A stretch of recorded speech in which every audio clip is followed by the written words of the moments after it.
Hey YouTube family, it's Sarah and it is Tuesday and I did promise that I was going to bring you guys a book review this Tuesday. I feel like my videos have been focusing a bit too much on myself lately and not enough on stuff that's, helpful to the community. I know that sounds weird and I understand that people feel like, sharing your story and your experiences is helpful, but I just feel like I want to put more out there that is sort of immediately kind of helpful to people. So I want to do some more reviews. I'm going to do some product reviews hopefully next Tuesday.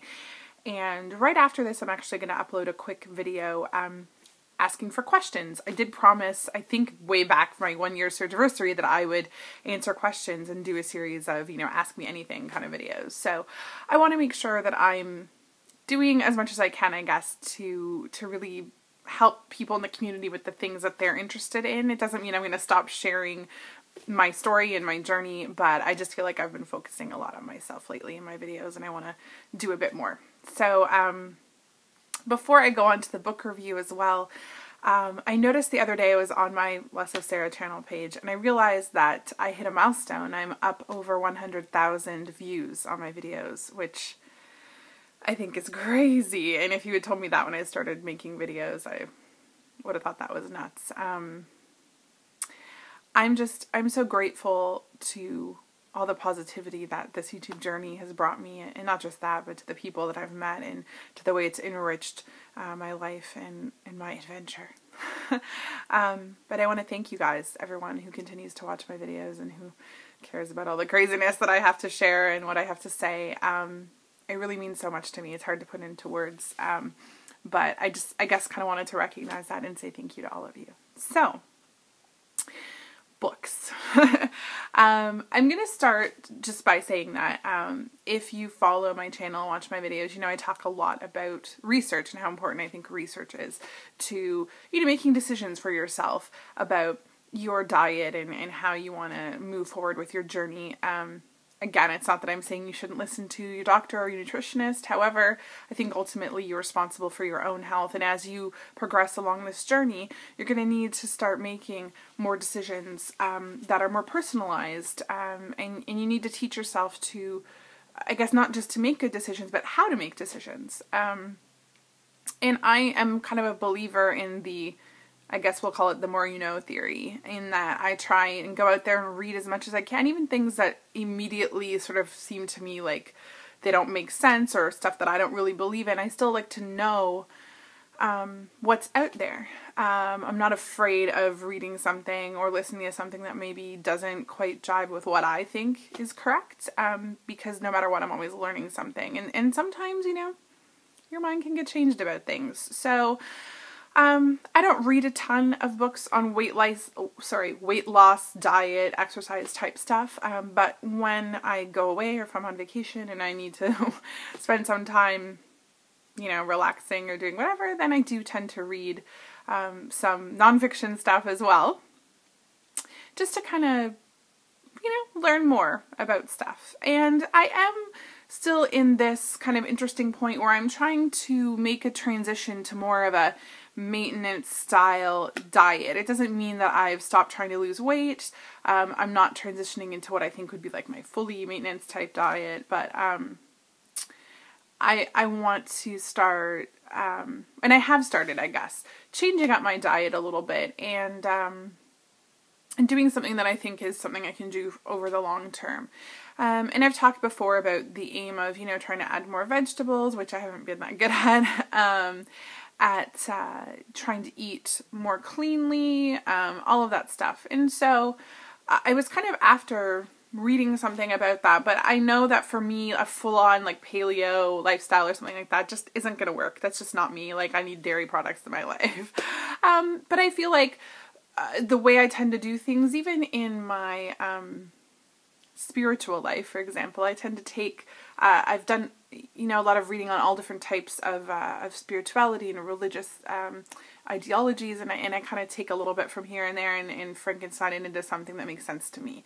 And I kind of feel like that's the way I want to do my diet and health and exercise and all that moving forward, as well as just taking things from different places that make sense and that feel right to me, and then building my own kind of idea. or my own plan. So a while back, I think it was when I went to, I don't know what, maybe it was when I was on vacation in November. I talked about a couple of books that I'd read, or it might have even been in December. I talked about a couple of books that I'd read, and I just wanted to show you guys those two books because I couldn't remember like the title of one and the author of another. One of the books I was talking about was Chris Powell's book. Chris Powell is the trainer on Extreme Makeover Weight Loss Edition, which I don't actually watch. But I think that a lot of what he talks about, you know, makes sense. And this is the book. It's called Choose to Lose. He has a few different books out there. And this one is, it focuses on the 7-day carb cycle, the 7-day carb cycle solution, as he calls it. And I have not actually started carb cycling, although I said I was going to in February. I just have been focusing, I guess, on other health aspects right now. But I do plan on trying that. And so if you want to read the book is very easy to read, and it is very interesting. And I think a lot of what he says about why carb cycling should work and that sort of thing is very, smart. So the other book I talked about was a book called Good Calories, Bad Calories by Gary Taub, and, or Taubes. Yeah, I'll show you. This is not actually the cover of the book that I've seen in bookstores. It actually has a big piece of toast on it with a pat of butter. But nonetheless, the book's called Good Calories, Bad Calories. That book is very dry. It is basically a book that is a compilation of research on the role of fat in diet and sort of the fat myth, as they call it. So why eating fat doesn't make you fat, and how, you know, especially the North American countries decided to villainize, is that a word? Sure.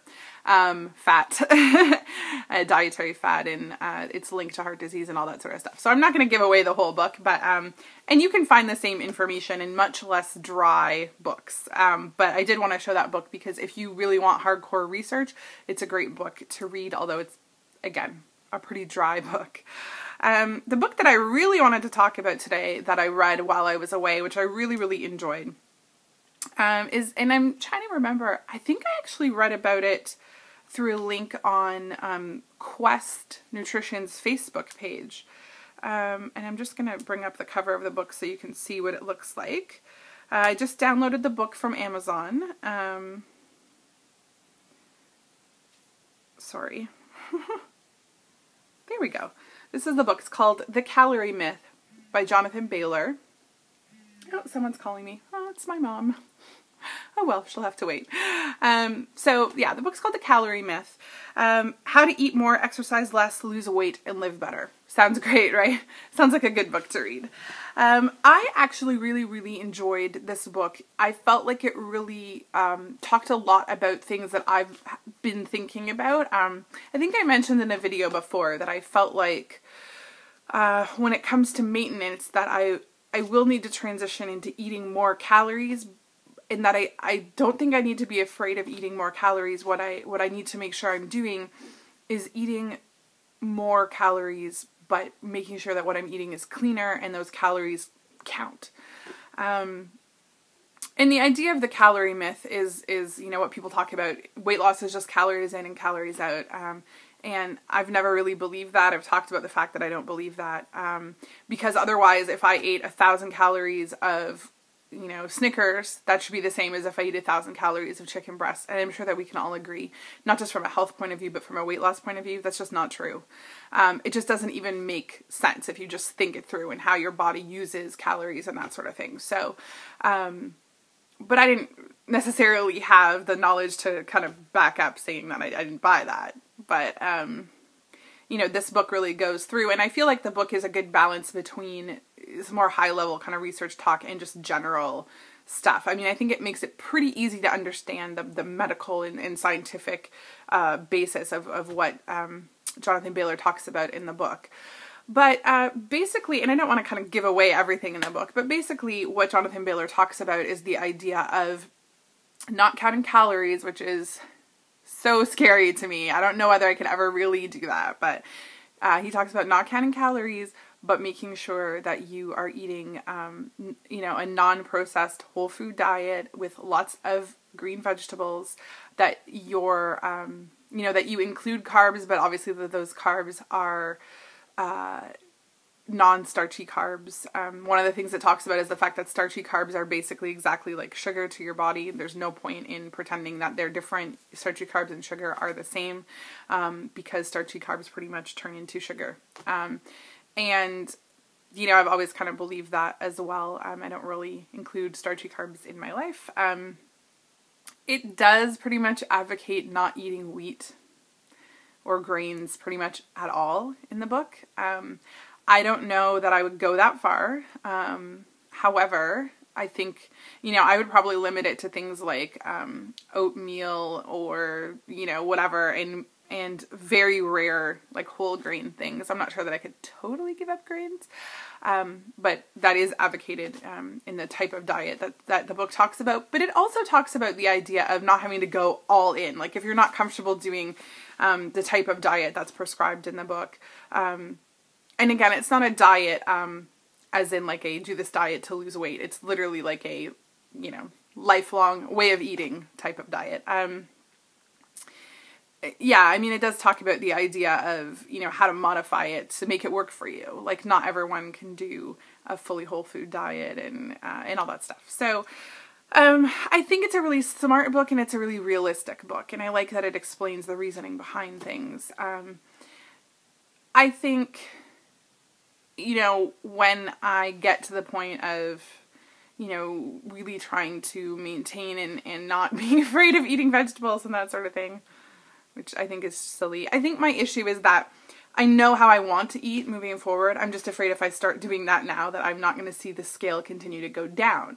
I want to get to the point where I'm comfortable with the scale just staying the same. And so I feel like I can't really go there yet until I get to, I don't even want to talk about goal, but until I get to a point where I'm happy with my weight and my body, and then I can sort of move forward with maintenance. So that's why I'm not necessarily going to be introducing any of these things into my current diet, although I have been trying to transition to a more whole food diet. I'm not saying I don't eat any processed food, but you know, as little as possible, and I am going to try sweeteners and that sort of thing are a big deal for me. I am going to try and phase those out at some point, again, in maintenance. Right now I still rely on them, to be honest.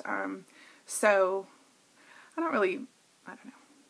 I guess there's part of me that doesn't feel bad about that. I've talked about this before, but I feel like losing weight is like guerrilla warfare. You know, I'm going to do whatever I have to do to get the weight off. And then I feel like maintaining is sort of a completely different thing, because then for me it's more based in health and feeling good and in a diet that I can maintain, and one that isn't about losing weight, that's just about staying at a constant weight. So yeah, I don't want to get too much into giving away everything that the book is about, but I do think that it's a really good read. Even if you're just looking for something interesting that's going to make you think about the types of things that you're eating and about how you look at weight loss. It also has a component about exercise that's really interesting, that talks about very high intensity exercise for short periods of time. And again, I won't get into all that. I mean, but they have medical studies that support the idea of extremely short, high intensity sessions of exercise, mostly of, I won't say weightlifting, but of weight training, resistance training, and, you know, the fact that cardio when it comes to weight loss is maybe not that useful. It is for overall health and your cardio health and that sort of thing, but that it's not necessarily going to help you with weight loss. So that's really interesting as well. So yeah, definitely highly recommended. This is the book again, The Calorie Myth by Jonathan Bailor. I can't remember exactly how much the ebook was, and I don't know how much like the paperback is, but either way, if you have a chance to read it, it's LessOfSarah approved. It's LessOfSarah recommended, for what that's worth. So I will be back with another short video right after this, and then I will see you guys on Friday for my 63-week update. Have a great day.